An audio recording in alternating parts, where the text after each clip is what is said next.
आइए प्यारे साथियों, हम आज आपके लिए कक्षा 10वीं पेपर संस्कृत का आपने आज हल कर ही लिया है। बोर्ड को आपने पेपर दे दिया है, अपना कॉपी दे दी है। तो यहाँ हम उसी का सटीक हल आपको बताने के लिए उपस्थित हुए हैं। तो वीडियो के साथ जुड़ जाएं, जिससे आपको जल्द से जल्द यह सटीक आंसर आपको प्राप्त हो सके। और आप मिलान करके जरूर बताएं, अपना पेपर साथ लेकर के बैठें और मिलान करके बताएं आपको कितने नंबर बोर्ड की परीक्षाओं में आ रहे हैं। तो हम इसी पेपर का हल यहाँ पर देखते हैं। तो चलते हैं पेपर की तरफ, जहाँ आप पेपर देख सके। तो हम यहाँ माध्यमिक परीक्षा 2025 का हमारा पेपर है। आज आपने पेपर कर ही लिया है, तो हम आगे पेपर के प्रश्नों को हल कर लेते हैं। खंड अ के प्रश्न है, अवशब्द वाले प्रश्नों को हल करते हैं। सर्वप्रथम यहाँ पे देखिए, पहला प्रश्न, का सभ्यता निसर्गे समाविष्टा न स्यात्। कौन सी सभ्यता समाविष्ट नहीं होनी चाहिए, यानी कौन सी सभ्यता जो हमारी मानवीय सभ्यता है वो पत्थरों में क्या नहीं होनी चाहिए, समाविष्ट नहीं होनी चाहिए। तो कई सभ्यता, पाषाणी सभ्यता। साथ ही उत्तर क्या हो जाएगा, पाषाणी। राजपुत्र रायसिंहस्य भार्या आसीत। राजपुत्र रायसिंह की पत्नी थी। राजपुत्र जो रायसिंह की पत्नी कौन थी, तो बुद्धिमती नाम की महिला उसकी पत्नी थी। कुश लवयो पितु नाम किम आसीत। कुश और लव के पिता का नाम क्या था, तो कुश और लव के पिता का नाम क्या था, राम था। कौन खेत को जोतने का कार्य कर रहा था, तो साथियों पाठ 4 तुमने पढ़ा है, जो किसान था वही खेत को जोतने का कार्य कर रहा था। आगे देखते हैं प्रश्न संख्या 5, मनुष्याणाम शरीरस्थ महान शत्रु किम। मनुष्यों का महान शत्रु कौन है, तो हमने श्लोक पढ़ा है, मनुष्याणाम शरीरस्थ, मनुष्यों का महान शत्रु कौन साथियों, आलस्य। तो यहाँ पर उत्तर क्या साथियों, आलस्य। निर्धनः जनः स्ववित्तेन स्वपुत्रं पुत्रं प्रवेश दापयितुं सफलो जात।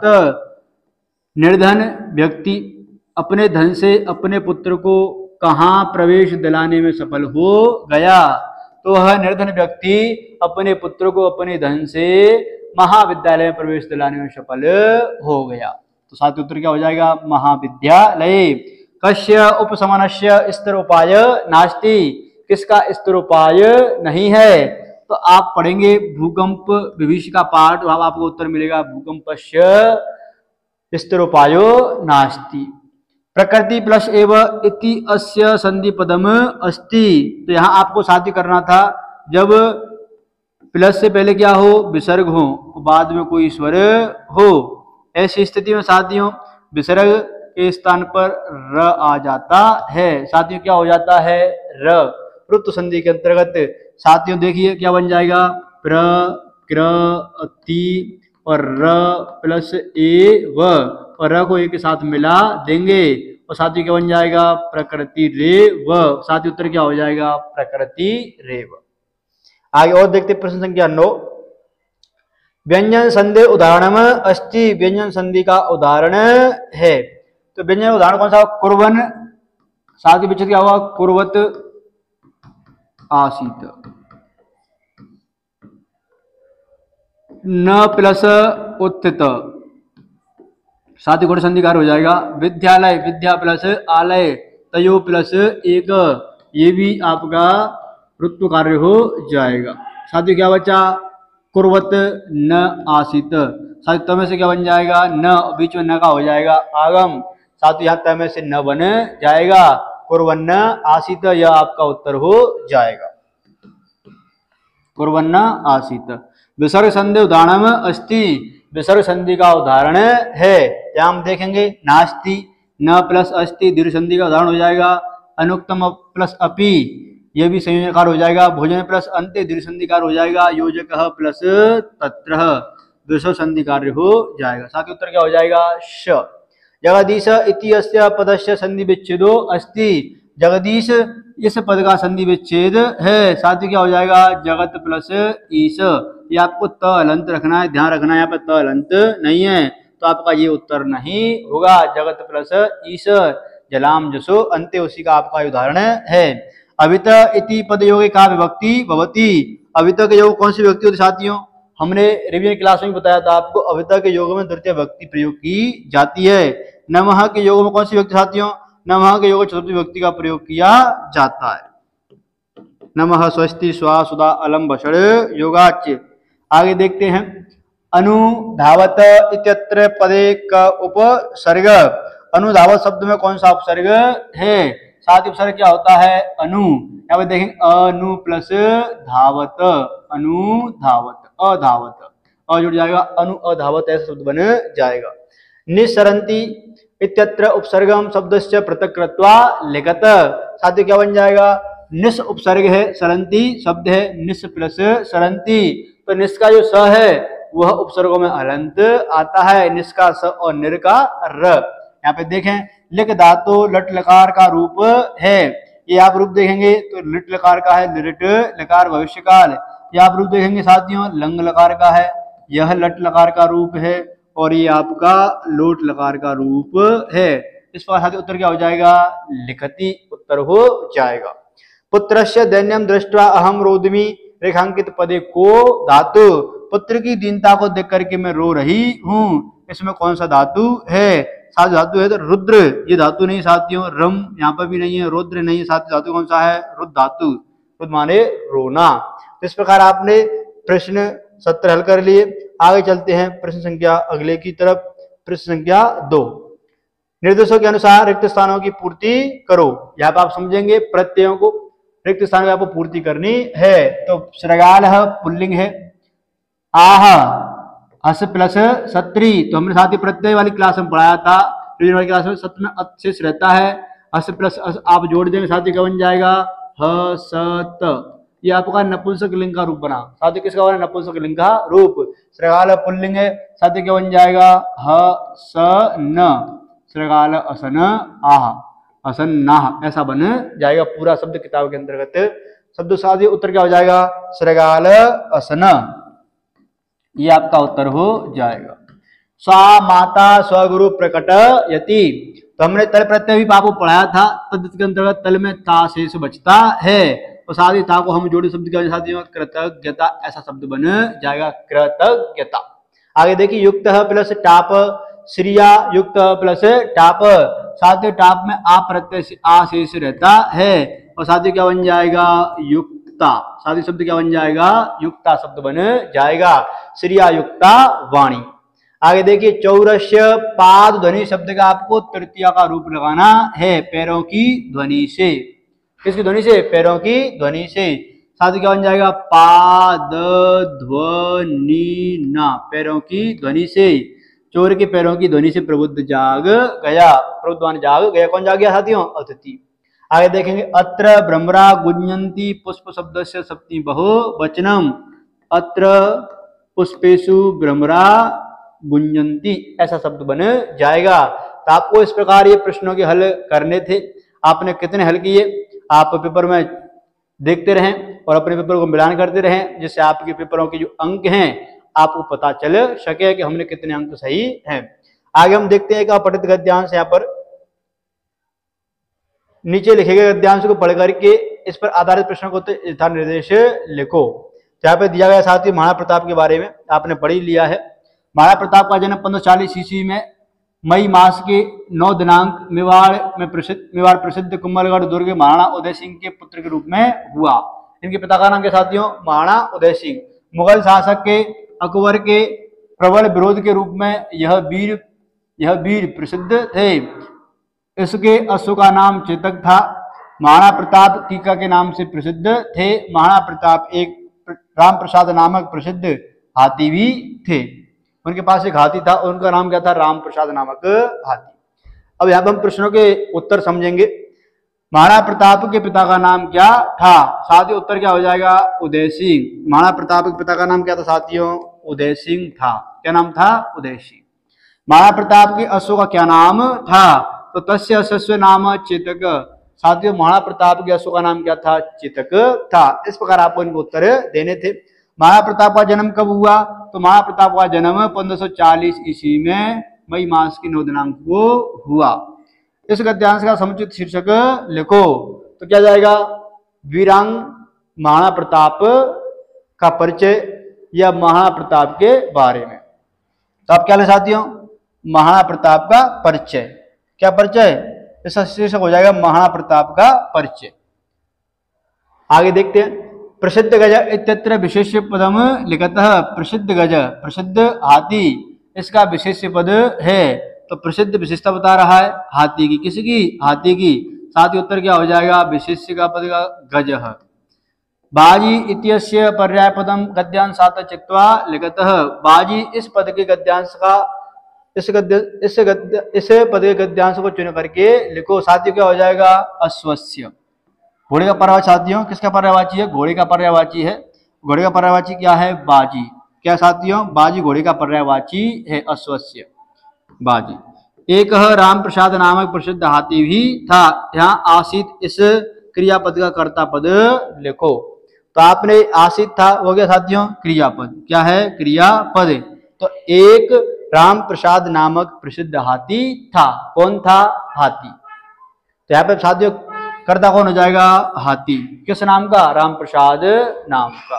तो आपको उत्तर देना था गजः। साथियों आपको उत्तर क्या देना था, गजः। आगे देखते प्रश्न संख्या 4। आगे देखिए खंड व। अब आपको प्रश्न 2-2 नंबर के प्रश्न मिलेंगे यहाँ पर। राजन अलम अति दाक्षिण्येन रेखांकित पदे विभक्तिम कारणम लिखतः। राजन अत्यधिक दयालुता मत करो, रेखांकित पद में विभक्ति और कारण लिखो। तो हमने आपको अपनी क्लास में बताया था, रिवीजन वाली क्लास में, कि अति दाक्षिण्येन अलम जहां पर प्रयोग किया जाए, कारक जब आपको रिवीजन करवाया था अलम। अलम का अगर अर्थ मत है तो तृतीय विभक्ति का प्रयोग किया जाता है। यहाँ पर विभक्ति कौन सी है, विभक्ति और कारण लिखो। तो आप विभक्ति लिखनी साथियों तृतीया। कौन सी विभक्ति लिखनी है, तृतीया। कारण क्या है, अलम योगे, काय के योग में साथियों, अलम के योग में। काय के योग में साथियों, अलम के योग में विभक्ति कौन सी हो जाएगी, तृतीया विभक्ति। आगे देखिए नीचे लिखे गए संख्यावाचक शब्दों को संस्कृत में लिखो।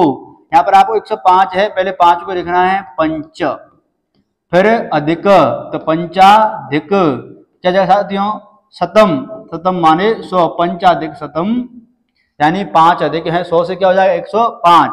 यहाँ पर कितने अधिक हैं, 50 अधिक, 50 अधिक और शतम। ऐसे आपको इसका उत्तर देना था, पंच अधिक शतम और 50 अधिकम अधिक शतम। तो इस प्रकार आपको दोनों को संस्कृत में लिखना था। तो बहुत ही सरल प्रश्न पेपर है, आपको आपने पेपर को हल किया होगा अच्छी तरह, आपके अच्छे नंबर आपको प्राप्त भी होंगे। आगे देखते प्रश्न संख्या 6। धेनु नाम माता सुरभि काशित रेखांकित पद को आधार प्रश्नों का निर्माण करो। आपको प्रश्न निर्माण करना है, 2 नंबर का टॉपिक है। तो यहाँ पर आपको धेनु नाम पर रेखांकित पद है। धेनु नाम, धेनु शब्द है, और धेनु शब्द आपका साथियों स्त्रीलिंग है। कैसा है, स्त्रीलिंग। गायों की माता सुरभि थी। कौन थी गायों की माता, सुरभि। तो गायों की माता सुरभि। तो आपको किम शब्द का और स्त्रीलिंग का रूप याद पता होना चाहिए। स्त्रीलिंग आपको रूप आना चाहिए, वह भी षष्ठी का बहुवचन, षष्ठी का बहुवचन। साथ ही क्या लगाओ प्रश्न में, कासाम, कासाम माता सुरभि आसीत, ऐसा ये प्रश्न बन जाएगा। साथ ही आपको उत्तर लिखना था कासाम। नीचे लिखे गए श्लोक को हिंदी भाषा का सप्रसंग भावार्थ लिखो। तो आपको साथ ही सप्रसंग भावार्थ लिखना है इसका। यह हमारी पाठ्य पुस्तक के पाठ से लिया गया है। आपको पाठ का नाम लिखना था, विचित्रे खलु संसारे नास्ति किंचित निरर्थकम अश्वस्य धावने वीर भारस्य बहने खर। यह जो पाठ है आपका, इसी पाठ के आपको श्लोक था। तो श्लोक में से आपको क्या करना साथियों, इसका प्रसंग लिखना था, और प्रसंग लिखने के बाद आपको इसका हिंदी अनुवाद भी लिखना था। तो आपको पता होना चाहिए यह श्लोक हमने कहाँ से लिया है और हमने यह श्लोक कहाँ पढ़ा है। आपको ऐसा पता होगा तो आप निश्चित ही इसका हल कर पाएंगे। तो हमने पाठ पढ़ा है साथियों सुवासतानी, षष्ठ पाठ। साथियों कौन सा पाठ, षष्ठ पाठ। साथियों पाठ का नाम क्या है, सुवासतानी, सुवासतानी पाठ है। तो आपको लिखना था, यह हमारे पाठ्य पुस्तक सिमसी भाग 2 के षष्ठ पाठ, श्रेष्ठ पाठ सुवासतानी नामक पाठ से लिया गया है। और इस श्लोक के अंतर्गत हर संसार में हर जीव को समर्थ बतलाया गया है अपने अपने क्षेत्र में। तो यहाँ पे आपको फिर साथ में हिंदी भाषा भी लिखनी है, हिंदी भावार्थ। आपको हिंदी भावार्थ भी लिखना था, हिंदी भावार्थ। आप क्या लिखे हिंदी भावार्थ में?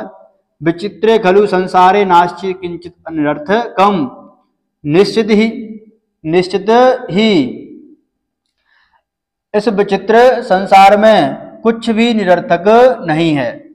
निश्चित ही इस विचित्र संसार में कुछ भी निरर्थक नहीं है।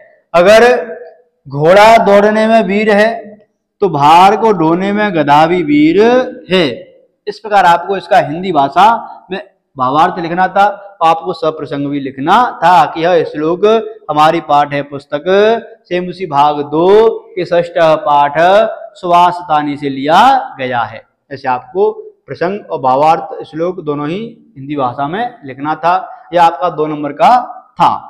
आगे देखते हैं श्लोक प्रश्न संख्या 8 है। नीचे लिखे गए श्लोक को अन्वय करके मंजूषा के रूप में चुन करके लिखो। आप देखेंगे प्रश्न संख्या 8 के अंतर्गत आपको जो मंजूषा के रूप में यह लिखना है। एकेन राजहंसेन या शोभा सरसो भवेत् न सावक सहस्त्रेण परतीर वासिना। तो अन्वय में आपको थोड़ा बहुत इसका अर्थ पता होगा तो आप आराम से इसका अन्वय कर सकते हैं। तो देखते हैं, एकेन राजहंसेन, साथ ही क्या जाएगा? राजहंसेन, एकेन राजहंसेन, या क्या साथियों? या शोभा सरसो भवेत्, तो या शोभा भवेत्, या सरसः या शोभा भवेत्, ऐसा इसका क्या हो जाएगा? अन्वय हो जाएगा। आगे देखते हैं, परितः तीर वासिना, चारों ओर, किनारों के चारों ओर, बक सहस्त्रेण, बक सहस्त्रेण, हजार बगुले, हजार बगुले शोभा को प्राप्त नहीं होते। एक राजहंस, एक हंस ही पूरे तालाब में, अगर एक हंस है तो उससे ही उस तालाब की शोभा बढ़ जाती है, चाहे हजार बगुले होने पर ही उस तालाब की शोभा नहीं बढ़ती है। इस प्रकार इसका हिंदी अर्थ था। आगे प्रश्न संख्या 9, अपनी पाठ्य पुस्तक में 2 श्लोक लिख करके उसके प्रश्न पत्र में नहीं हो, ऐसा आपको श्लोक लिखने से 2 जो आपके प्रश्न पत्र में नहीं आए हों, तो आप आराम से 2 श्लोक लिख सकते हैं। आलस्यम ही मनुष्याणाम शरीरस्थो महारिपु नास्त्योद्य समबंधु कृत्वायम नावशीदति। ऐसे आप और भी श्लोक आराम से लिख सकते हैं। गुणी गुणम वेति न वेति निर्गुणो बलि बलम वेति न वेति निर्बल पिको बसंतस्य गुणम न वायस्य बलम च सिंहस्य करी न मूषक। ऐसे आप आराम से 2 श्लोक आपको लिखने थे। आगे देखते प्रश्न संख्या 10। नीचे लिखे गए किसी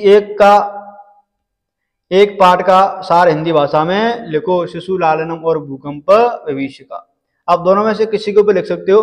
तो मैं थोड़ा सा आपको बता दूं, भूकंप जो विभीषिका आपका जो सेकंड लास्ट पार्ट है 9 नंबर का, उसमें क्या था? 2001 के अंतर्गत जो गुजरात के कच्छ जनपद में खतरनाक भूकंप आया, और उस भूकंप जब भारत में गणतंत्र दिवस का समय था 26 जनवरी 2001 के अवसर पर, और सारा हमारा देश गाने में नाचने उल्लास में मग्न था, उसी समय गुजरात के कच्छ जनपद पर एक भयंकर भूकंप आया, और उस भूकंप में कच्छ जो जिला था वह खंड खंड हो गया, और घर के सीढ़ियां टूट गईं और भूमि 2 भागों में बट गई। इस प्रकार वहां पर रोने की आवाजें, चीखने की आवाजें उत्पन्न हुई।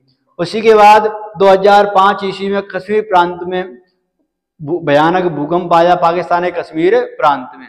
वहां भी असमय बहुत सारे लोगों की असमय मृत्यु हुई, लाखों लोगों की असमय मृत्यु हो गई।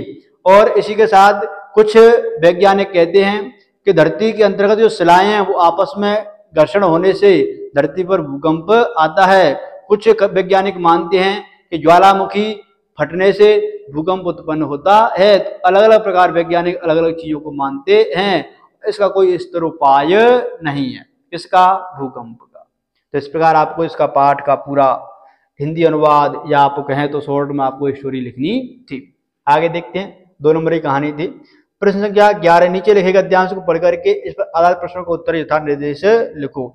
आपको पाठ में से गद्यांश दिए हैं और आपको क्या करना है साथियों, आपको इनका उत्तर देना है। तो कोई किसान 2 बैलों से खेत को जोत रहा था दोनों बैलों में एक शरीर से दुर्लभ था, वो चलने में अशक्त था, इसलिए किसान उस दुर्लभ बैल को पीड़ा देता था। वह बैल हल को ढोने में अशक्त था और खेत में गिर गया।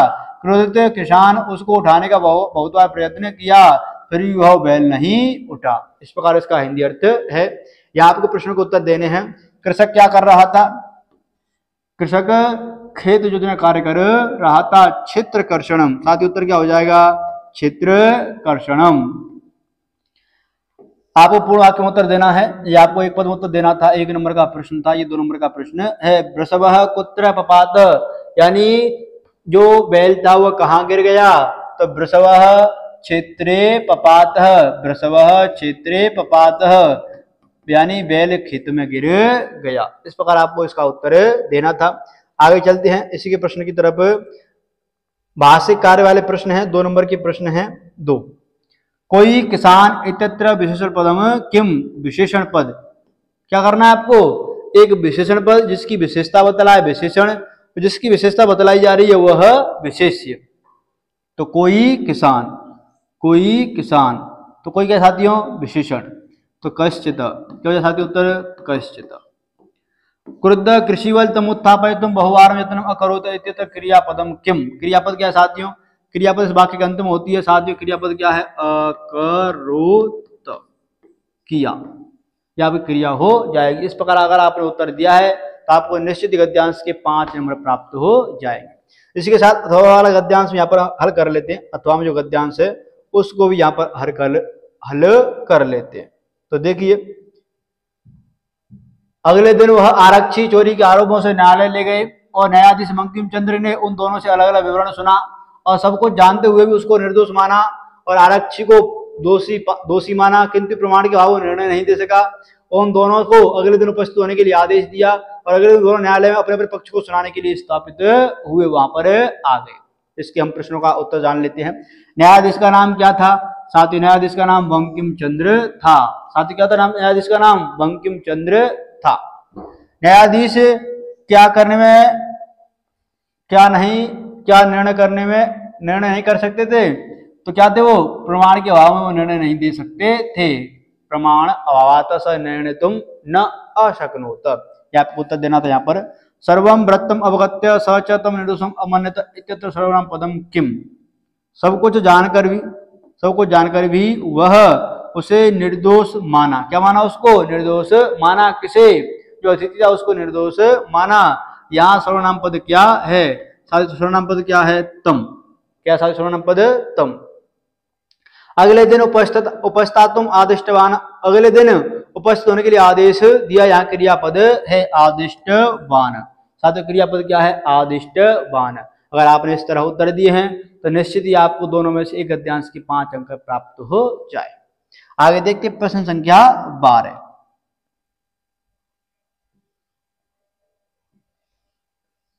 नीचे लिखे गए श्लोक को पढ़ करके इस पर आधारित प्रश्नों का उत्तर दो।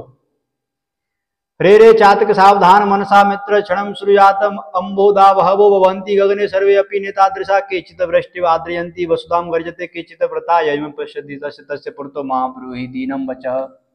तो यहाँ पर बतलाया गया है, चातक पक्षी के माध्यम से कहा गया है कि कुछ बादल ऐसे होते हैं जो गर्जना करके भी बरसात नहीं करते हैं और कुछ बादल ऐसे होते हैं जो गर्जना नहीं करके भी बरसात करते हैं। तो खाली बादलों से हमें याचना नहीं करनी चाहिए। जो खाली बादल हैं उनके पास तो पानी कहाँ से है हमें पिलाने के लिए? तो हमें किसी गरीब व्यक्ति के सामने अपने वचनों को बोल करके क्या नहीं करना चाहिए? कुछ मांगना नहीं चाहिए। यहाँ पर वही बतलाया गया है। तो यहाँ पर हम समझते हैं उसके प्रश्नों के हलों को। अंबोधा कुत्र संति, जल कहाँ है? तो जल कहाँ था साथियों? जल आकाश में था, बादलों में, आकाश में था। गगने, साथ उत्तर क्या हो जाएगा? गगने। अंबोधा कुत्र संति, अंबोधा गगने संति। वृष्टिवि वसुधाम के आद्रयन्ति, वर्षा से पृथ्वी पर के आद्रयन्ति, कौन गीला होता है? कैसी वर्षा से गीले होते हैं? वसुधाम पृथ्वी पर। गर्जन्ति ते केचित् वृथा, साथ ही उत्तर क्या हो जाएगा? केचित। कैसी वर्षा से पृथ्वी गीली होती है? उत्तर क्या हो जाएगा? केचिद। आगे देखते प्रश्न संख्या, भाष्यकार वाले प्रश्न देखते हैं। गर्जंती केचिद व्रता इत्यत्र क्रियापदम किम? यहाँ क्रियापद क्या हो साथियों? गर्जंती। साथियों क्या है क्रियापद? गर्जंती। दीनम वचः इत्यत्र विशेषण पदम किम? वच माने बोलो, दीन माने दीन वचन। कैसे समझते? दीन वचन। साथ उत्तर क्या हो जाएगा? दीन। साथ उत्तर क्या हो जाएगा? दीन उत्तर हो जाएगा। इस प्रकार आपने प्रश्नों को उत्तर दिया, आपको निश्चित ही 5 अंक प्राप्त हो जाएंगे। आगे समझिए।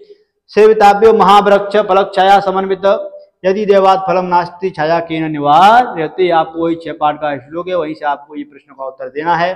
छाया कम ददाति, छाया कौन देता है? तो छाया वृक्ष देते हैं। साथ ही छाया कौन देते हैं? महावृक्ष।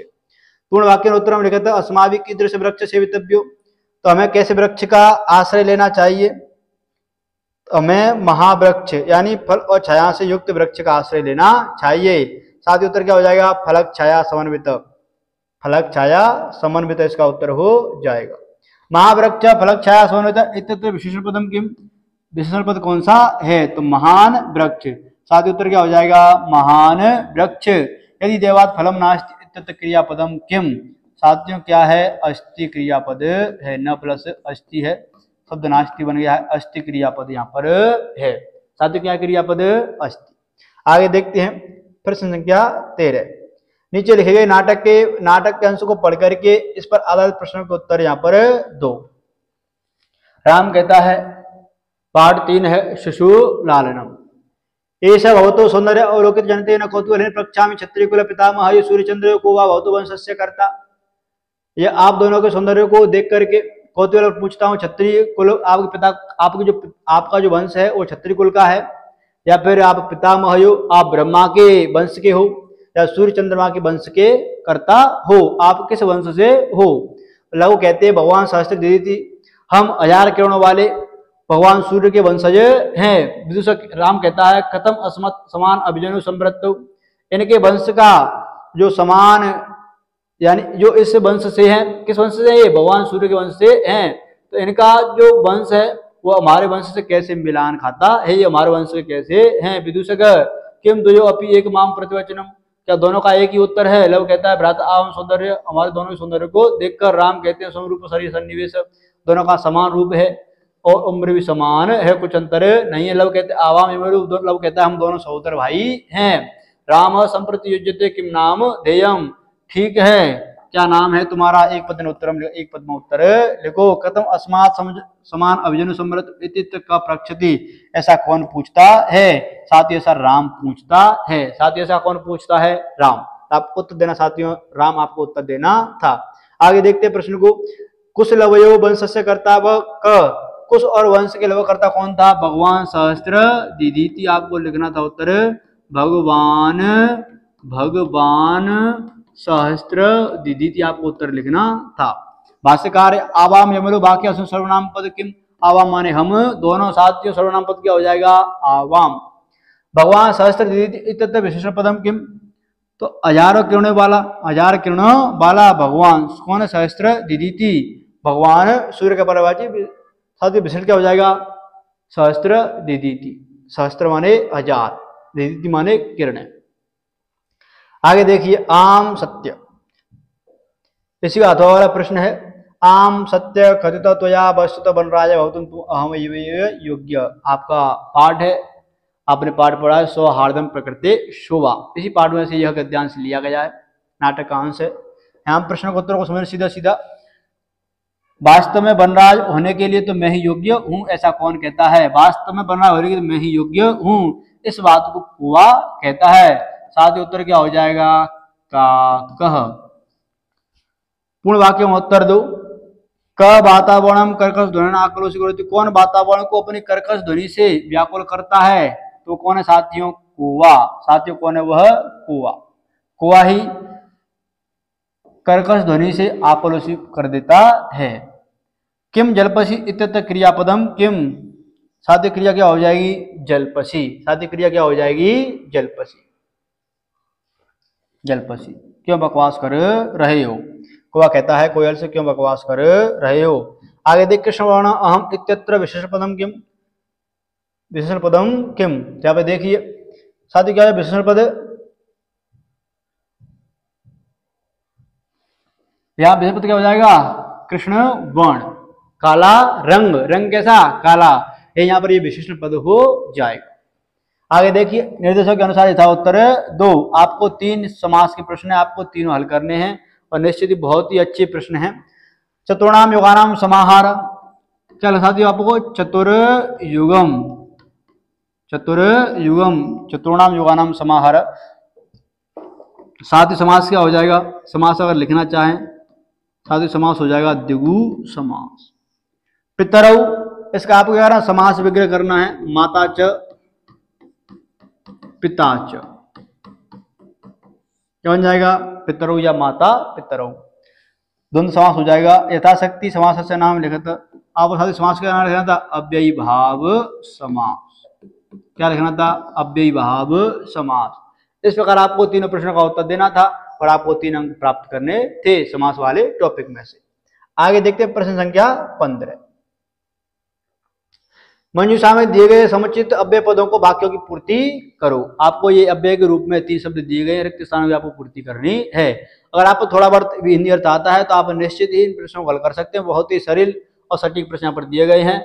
यावत माने जब तक, तदा माने तब, तरही माने तो, यावत माने जब तक, तदा माने तब, तरही माने तो। आप समझिए, जब बादल गर्जना करते हैं तब वर्षा होती है, साथ ही उत्तर क्या हो जाएगा, तदा, तदा माने तब वर्षा होती है, जब बादल गरजते हैं तभी वर्षा होती है। यदि पुस्तक नहीं पढ़ूंगा तो, यदि पुस्तक नहीं पढ़ूंगा तो अनुत्तीर्ण हो जाऊंगा, साथ ही उत्तर क्या हो जाएगा, तरही। क्या हो जाएगा साथियों, यावत, जब भोजन नहीं मिलता है तब भूख लगती है, तब भूख होती है। इस प्रकार आपको बहुत ही सरल 3 प्रश्नों का जवाब देना था, आपको निश्चित ही 3 अंक प्राप्त करने थे। तो यहाँ पर आप समझिए और प्रश्नों को। भगवान नगेंद्र राजकीय उच्च माध्यमिक विद्यालय हीरानगर से छात्र रुग्णता कारणेन दिनत्रयस्य अवकाशम प्राचार्याय प्रार्थना पत्रम लिखतु। अगर आप 16 नंबर में पहला करना चाहें तो पहला कीजिए और आपको दूसरा करना है तो दूसरा कीजिए। पहले तो आप पहले वाले प्रश्न का उत्तर सुन लीजिए। तो आप छात्र हैं और छात्र का नाम क्या साथियों, नगेंद्र। तो आप विद्यालय का नाम आपको लिखना है राजकीय उच्च माध्यमिक विद्यालय हरिनगर। क्या लिखना है, हरिनगर। तो आप लिखेंगे सेवायाम श्रीमंत प्रधानाचार्य महोदया राजकीय उच्च माध्यमिक विद्यालय हरे नगर। फिर आपको लिखना है विषय। तो आप विषय क्या लिखना है, रुग्णता कारणेन दिनत्रयस्य अवकाशार्थम, अवकाशार्थम 3 दिन के अवकाश के लिए प्रार्थना पत्र। तो रुग्णता बीमारी कारण दिनत्रयस्य अवकाशार्थम प्राप्ति अर्थम, प्राप्त कराने के लिए। फिर आपको लिखना है महोदये, महोदया सविनय नम्र निवेदनम अस्ति, नम्र निवेदन है मैं, अहम ज्वर पीड़ित, रुग्णता कारण ज्वर के कारण, ज्वर पीड़ित अस्मि, मैं ज्वर पीड़ित हूँ, इसलिए अतः विद्यालय आगंतुम न शक्नोमि, विद्यालय नहीं आ सकता हूँ। तो माम, मुझे 3 दिवस का अवकाश देने की स्वीकृति प्रदान करें। तो दिन त्रयस्य अवकाशार्थम माम अनुग्रहीष्यन्ति। इस प्रकार आपको क्या लिखनी थी, ये प्रार्थना पत्र लिखना था और नीचे आज्ञाकारी शिष्य आपको लिखना था उत्तर में नगेंद्र। अब आप दूसरा भरना चाहें तो दूसरे को भरिए आराम से, बहुत ही सरल है दोनों ही। आप नगर के उद्यान की स्वच्छता, आपके नगर के उद्यान में स्वच्छता नहीं है और बाल को खेलने के साधन भी नहीं है, इसलिए व्यवस्था के लिए नगर पालिका अध्यक्ष को पत्र के रूप, मंजूषा के रूप में लिख करके रिक्त स्थानों की पूर्ति करो। यहाँ पर आप लिखें शिवायाम नगर पालिका अध्यक्ष, साथ ही क्या लिखेंगे, नगर पालिका अध्यक्ष।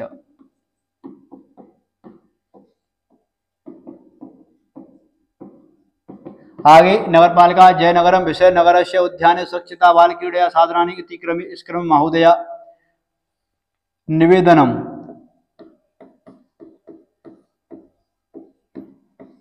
साथ ही क्या जाएगा, निवेदनम अस्ति यत अस्माकम, जो कि हमारे जो कि हमारे नगर के उद्यान के, नगरस्य, नगर के उद्यान के,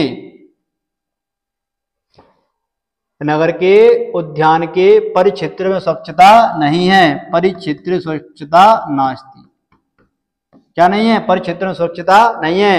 वहां बालकों के खेलने के लिए भी नहीं है, न संति, क्या नहीं? बालकों खेलने की जगह भी नहीं है। खेलने के बिना हमारा मन नहीं लगता है, मनांसी न रमते, क्या नहीं लगता है? मन नहीं लगता है।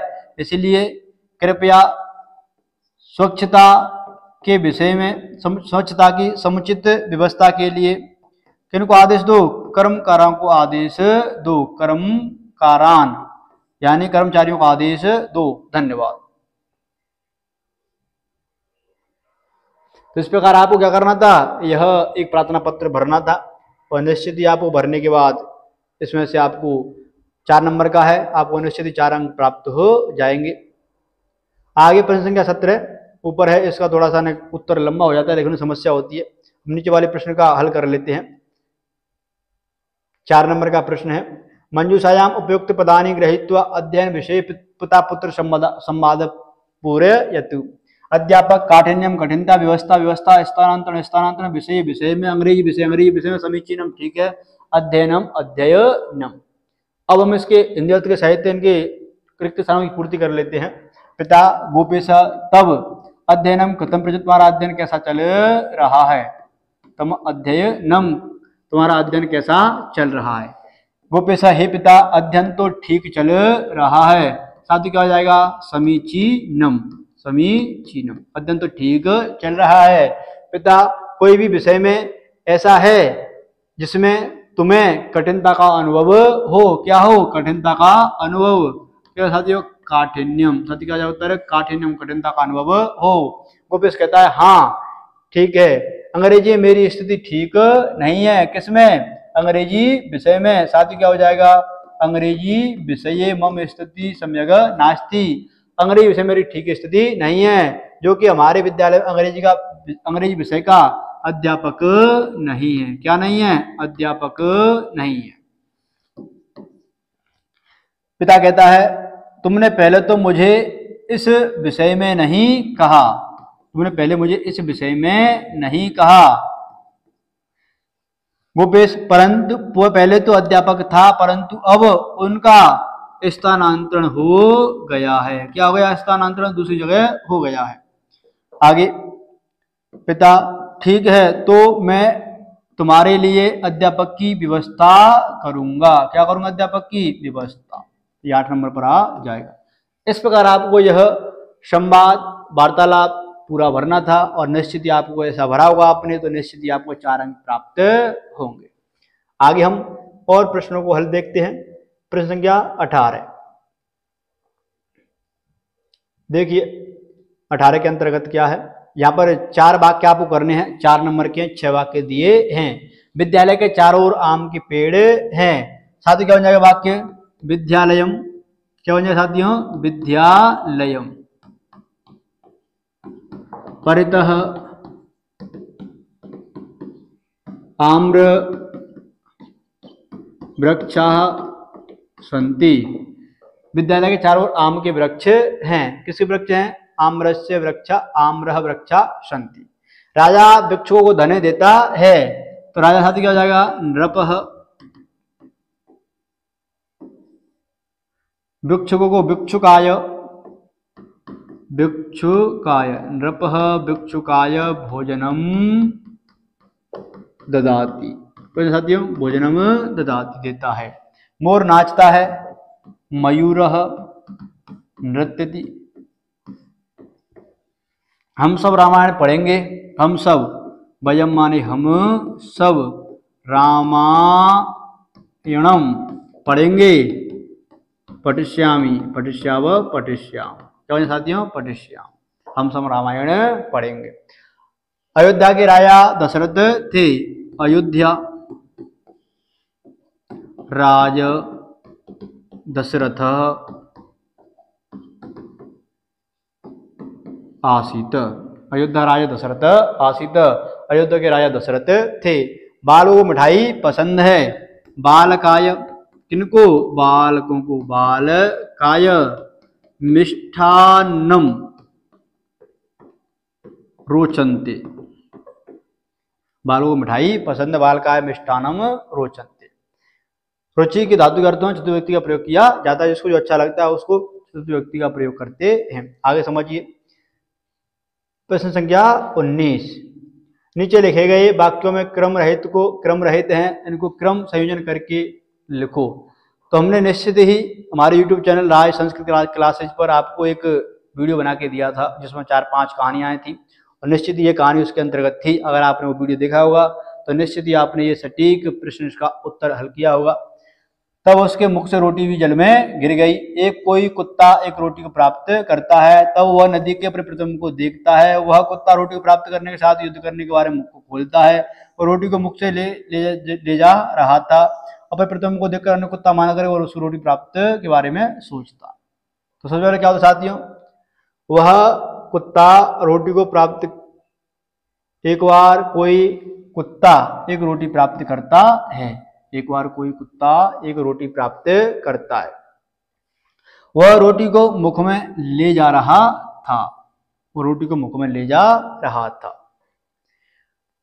उसके बाद क्या होता साथियों, अपने प्रतिबिंब को अन्य कुत्ता मान करके तभी वह नदी के जल अपने प्रतिबिंब को देखता है और उसमें दूसरा कुत्ता मानकर उसको रोटी प्राप्त करने के बारे में सोचता है और सोचता है तो वो लड़ाई करने के लिए मुख को खोलता है, रोटी गिर जाती है और इस प्रकार 1 2 3 4 5 6 इस प्रकार वो क्रम से कहानी जवानी थी।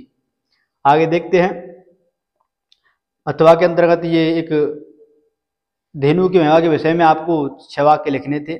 दुग्धम पोषयति श्री कृष्ण काम धेनु गोमूत्र माता नवनीतम पंचामृतम। तो इस प्रकार हमने सारे प्रश्न हल कर लिए हैं और आपको निश्चित ही आपने पेपर का मिलान किया होगा। बहुत ही सटीक, बहुत ही सरल पेपर है। तो निश्चित ही आशा करते हैं कि आपके बोर्ड की परीक्षा में अंक प्राप्त हो रहे होंगे। ऐसे ही आप वीडियो देखने के लिए हमारे चैनल पर बने रहें, राय संस्कृत क्लासेज। धन्यवाद। वीडियो देखने के लिए कमेंट एंड लाइक और सब्सक्राइब करते रहें। धन्यवाद।